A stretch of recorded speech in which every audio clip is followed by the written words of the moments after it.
Ciao a tutti ragazzi. Rifallo. Devo rifarlo. Perché? Stavo parlando Tra di te? Fra di me perché... Ciao a tutti ragazzi.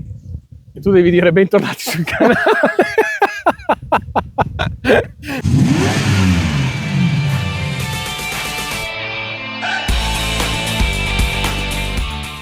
Ciao a tutti ragazzi. Bentornati sul canale. Oggi abbiamo con noi la nuova Classic 650 di casa Royal Enfield. Dove siamo? Oggi siamo alla Rocca di Soncino, che è una rocca militare. Probabilmente tanti di voi avranno visto nel film Lady Hawk del 1985. Sì. Parliamo di qualche caratteristica tecnica della moto prima di provarla. Sì, possiamo anche fare qualche piccolo confronto rispetto alla Classic 350, che è la sua sorellina. Partiamo con il discorso ciclistica, sospensioni. Okay. Qua abbiamo 120 mm all'anteriore, 90 al posteriore. La 350 aveva 130 mm all'anteriore, dunque leggermente più alta, cioè leggermente più escursione. Al posteriore non abbiamo trovato il dato. Non lo sappiamo. Se ve lo troviamo lo scriviamo qua. Comunque sicuramente più bassa, perché l'altezza da sella di questa è 800 mm. Sì, contro gli 805 della 350, dunque anche lì leggermente più bassa. Questo dovrebbe anche avvantaggiare un po' nella guida, perché tutto più basso, ok, anche il baricentro più basso dovrebbe rendere la moto un po' più agile. Infatti speriamo, perché comunque il peso di questa moto è notevole. Sì, sono 247 kg. Quindi magari col baricentro basso si riesce a giostrarsela un po' di più. Sì, perché in confronto alla 350 sono una sessantina di chili tra in più. Tra i 60 e i 70 kg di differenza. Perché quell'altra era 185, dunque di chili in più ce ne sono. Vedremo dopo nella prova se si faranno sentire o meno. Al posteriore come pneumatico abbiamo un 140/70, mentre all'anteriore abbiamo sempre un 100/90 19, come la 350. 19 e 18. Per quanto riguarda il serbatoio abbiamo un 14,8 litri di capienza. Dunque 1,8 litri in più rispetto al 350. E i consumi? I consumi per forza di cose sono aumentati, perché la 350 pesava di meno, aveva meno della metà dei cavalli, perché aveva 20 cavalli, questa ne ha 47. Lei faceva 38 con 1 litro dichiarati. Mentre qui siamo sui 21,5. Tra il peso e tutto, 21,5 non sono un consumo eccessivo. No.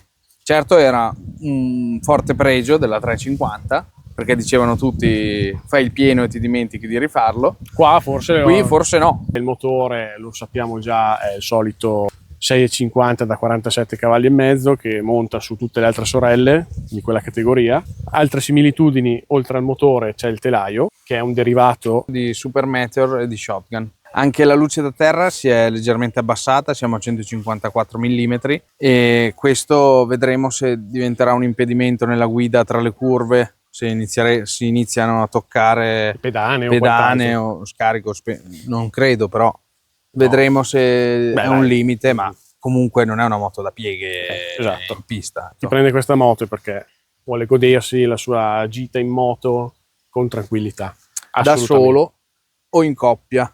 In questo caso noi abbiamo la versione con la sella passeggero. Visto che noi abbiamo questo sellino, perché non lo ci toccherà provarlo. Esatto, quindi dopo faremo anche la prova in due per vedere la comodità, come si sta in doppio su questa moto. Luci anteriore e posteriore tutto a LED. I blocchetti dei manubri adesso sono stati finiti con una cromatura, quindi molto più classici, e ci sta molto bene con lo stile della moto.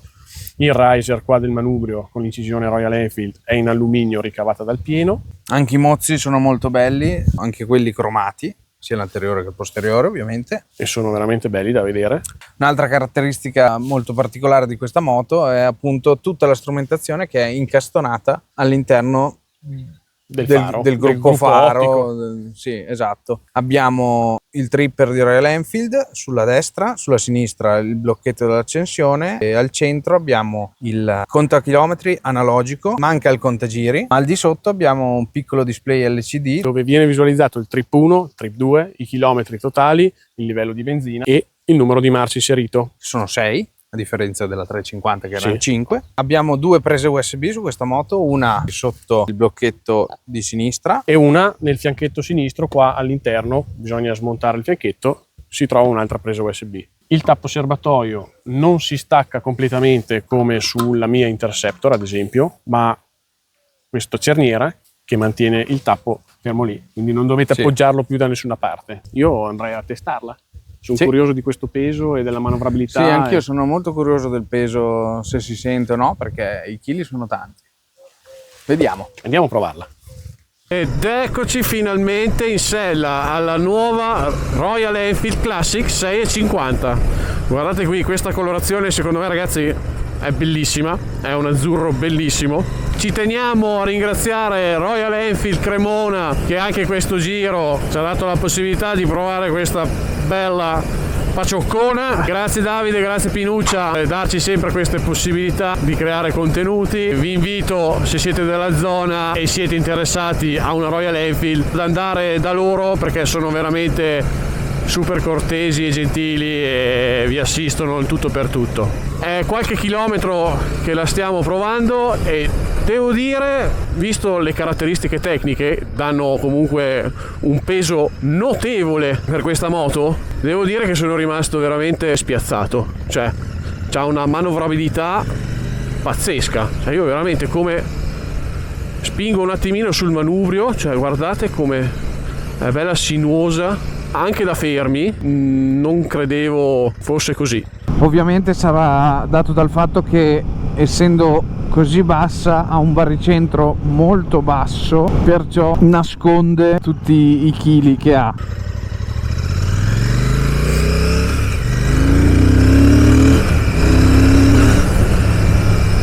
Adesso la proviamo in qualche stradina bassa, diciamo, le nostre basse, dove ci sono un po' di curvette e del terreno sconnesso per poter testare sia l'agilità della moto che le sospensioni come sono tarate e sia il comfort di guida.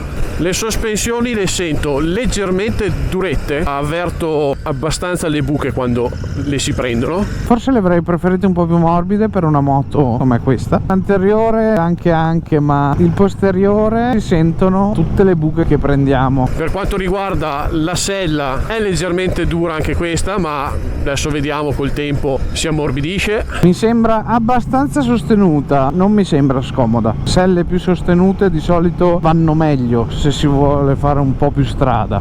La posizione di guida, beh, questa per me è super comoda, cioè veramente sembra di stare quasi in poltrona. La triangolazione sella, pedane, manubrio è molto comoda, sembra di essere seduti in poltrona, diciamo proprio come posizione, schiena dritta, le pedane sono avanzate, perciò avete letteralmente i piedi sotto le ginocchia, le gambe sono piegate a 90 gradi, le braccia sono abbastanza rilassate. Io sono alto 1,75 m, insomma sono proprio seduto rilassato sulla moto. Per quanto riguarda le vibrazioni, da quello che sono le mie sensazioni, queste vibrazioni sono molto presenti quando i giri del motore sono un po' elevati, mentre invece se si lascia andare magari con una marcia un po' più alta e i giri un po' più bassi, queste vibrazioni si riescono ad attenuare parecchio.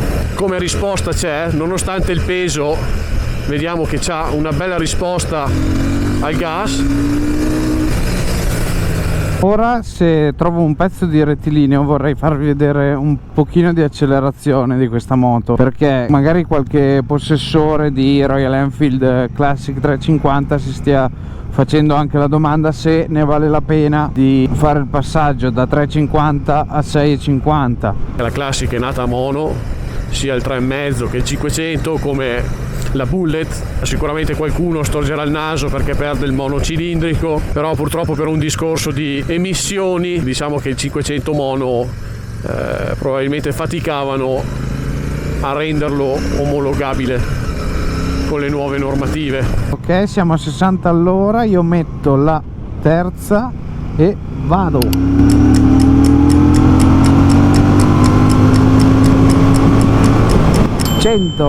Giusto per farvi capire un po' come potrebbe essere un sorpasso con questa moto rispetto alla 350, però ha abbastanza on-off, quindi tenere una certa accelerazione, magari in curva faccio un po' di fatica, devi essere molto molto fermo con il polso. Comunque stiamo parlando di una potenza di 47 cavalli, quindi gestibilissimo, Leva frizione e leva freno sono entrambe regolabili da queste rotelle qui. Il cambio della moto mi piace molto perché è bello preciso, non è di quelli troppo burrosi che metti le marce e non senti che stai mettendo le marce. Si sente bene quando metti la marcia, ma non è duro, mi piace molto. Anche la frizione non è particolarmente dura, mi sembra giusta. È dotata di frizione anti-saltellamento, molto bene lato frizione cambio. Il freno anteriore è veramente ben bilanciato, si pinza bene, si riesce a modulare bene. Il freno posteriore, ahimè, vediamo, entra parecchio l'ABS, entra molto prepotente. Ogni frenata che faccio, sì, vedete? Non so se voi forse non lo vedete, ma sto provando proprio il frenare. Sì, entra proprio prepotente. Questo secondo me è un piccolo difettuccio. Direi di andare alle conclusioni, ragazzi. Usciamo alle conclusioni finali. Sì. Diciamo un po' cosa abbiamo sentito, visto, provato. Mi ha sorpreso più che altro dal punto di vista del peso, che non si sente. Col baricentro così basso, comunque tutto il peso che ha non si sente. Sono d'accordo. Ero preoccupato per il peso, ma in realtà mi ha sorpreso. Sei quasi un rapper. Va bene. Beh, io volevo parlare un attimo della sella, che comunque di chilometri oggi ne abbiamo fatti. Siamo partiti stamattina, sta quasi il tramonto, tramontando il sole qui. No, comunque è bella sostenuta, nel senso anche dopo un bel po' di chilometri tiene su. Sì, no, non si affonda dentro, no. Secondo me da quel punto di vista lì andrebbe bene per fare anche qualche viaggetto un po' più lungo. Un bel po' di chilometri, 300-400 chilometri, secondo me lei ti sostiene. Sì. Altre cose? Ti sono piaciute, che non ti sono piaciute? Ma che non mi è piaciuto tanto sono le vibrazioni. Superati 100 all'ora, la sella vibra tanto secondo me. Il freno davanti mi è sembrato un po' troppo spugnoso, non so, secondo me c'è da tirarlo un po' tanto per rallentare. Beh, ma qui dopo è regolabile, né? Sì, magari si può. Adesso non abbiamo testato questa cosa. Quello dietro entra bene, frena tanto, però entra un po' l'ABS. Sì, lì sì. Infatti mi dava un po' troppo spesso, secondo me. Poi per il resto in realtà appunto mi ha sorpreso perché è agile per essere una moto di quel peso, sì. Comunque è abbastanza lunga anche, comoda, perché alla fine la posizione di guida non ti stanca mai secondo me. Ma quei chilometri che abbiamo fatto oggi sono veramente fresco, non sono stanco, non ho mal di schiena, mal di braccia, mal di spalle, non ho niente. Mi sembra tutto. Se volete dirci qualcosa sul canale scrivete giù nei commenti, lasciate un like, la campanella. Iscrivetevi al canale. Se il video vi è piaciuto iscrivetevi e noi ci vediamo al prossimo video. Ma prima vi facciamo vedere la prova in 2. Va bene. Siamo pronti per il test della zavorrina per capire come si sta in sella dietro. Anche la sellina dietro è bella sostenuta comunque. Abbiamo 2 maniglie qua al fianco comode per tenerci quando il nostro pilota qui accelera e frena. Le gambe ci stanno, sulle pedane sono, come potete vedere, quasi a 90 gradi. Vi ricordo che io sono alto 1,73. La presenza della persona dietro non si sente, cioè non sentite anche quando fate le frenate così la persona che vi schiaccia, d'altronde siete entrambi belli dritti. Non mi sembra che cambi particolarmente il comportamento della moto, ma anche nelle curve secondo me è buona per fare anche dei viaggetti in 2, perché davvero la presenza del passeggero non la sentite, va molto bene anche in doppio. Per questo video è tutto, ragazzi, noi ci vediamo al prossimo video. Ciao belli. Ciao belli.